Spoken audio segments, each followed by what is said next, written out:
Bulletproof Radio, a state of high performance. When someone says, all right, I've decided that I've never felt like I'm enough, and I saw the title of your book, haven't read it yet, and I decided I want to feel like I'm enough. What's step one? Step one, first of all, is to start to accept and embrace who you are. You know, nothing in nature denies its design. You know, squirrels don't go to self-help seminars, and cows don't need to go to abundance workshops, right? Everything in nature is inherently designed perfectly to perform its function, okay, right? For some reason, we as human beings are the only species on this planet that questions the perfection of our design inherently, right? So what's happened is we've invalidated ourselves. We've invalidated our uniqueness because society conditions us to conform, right? The very second we hit the school system, all of a sudden, the more docile and compliant we are, the more we can function inside of that system. And every system has its own inherent set of limitations. So our issue in life is that we have invalidated our humanity.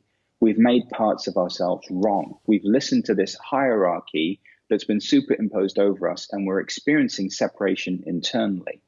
The more we can embrace who we are emotionally, the more we can embrace who we are at the level of the mind, the more we can embrace who we are at the level of the body, the more that essence of who we are emerges. And so I've discovered that our humanity is really the doorway to this divinity, to this part of us that is potential, to this part of us that is this infinite presence. And so being with ourselves and accepting and embracing who we are begins to unleash all of that potential that we have inside of us. I'm going to play devil's advocate here because I largely agree with what you're saying. But, you know, okay, I'm following step one, and I'm going to wake up to who I am when I'm, 25, 24, something like that. I'm an obese couch potato, pretty pissed off all the time. I like watching TV. Not that I didn't try to do something about all these things, but I like watching TV. And that's kind of who I am. Right? So there, now I'm awake to it. I check box on step one. What's step two? But of course, a lot of those assumptions, a lot of those belief systems weren't actually mine.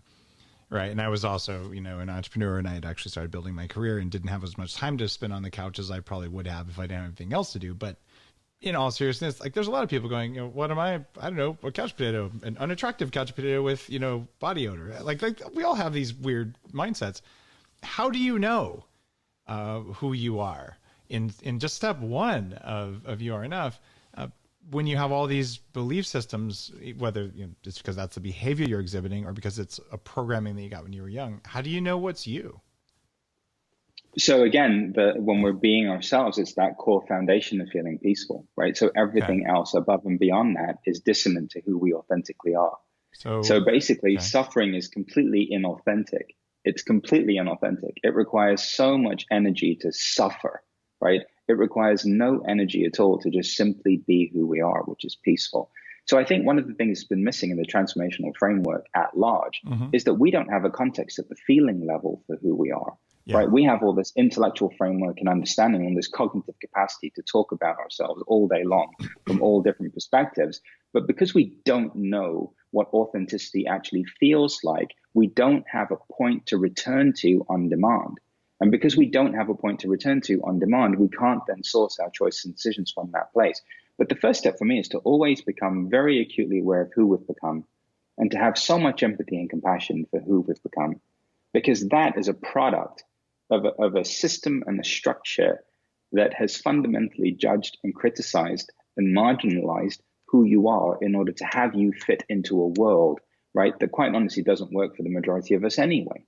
And so when we first kind of wake up, we have to come back to this place of compassion and empathy for ourselves, because we have to start from there, right? Where we start from and how we move on from that place of discovery is how we will evolve.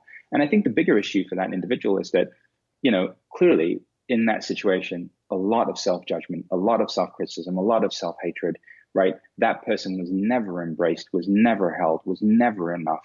That person was never modeled what love was in any kind of demonstrable way.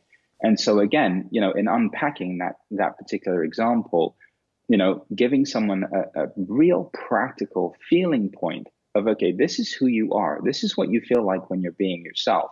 And all of these other things are just fluctuations that are happening at the level of the mind, the level of emotion. That at least gives you a place to start.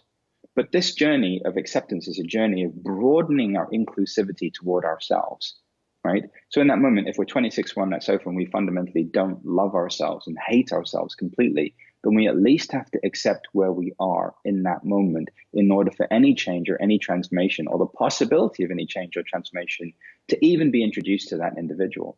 In the absence of that acceptance, no change or no transformation is possible on any level of life or living.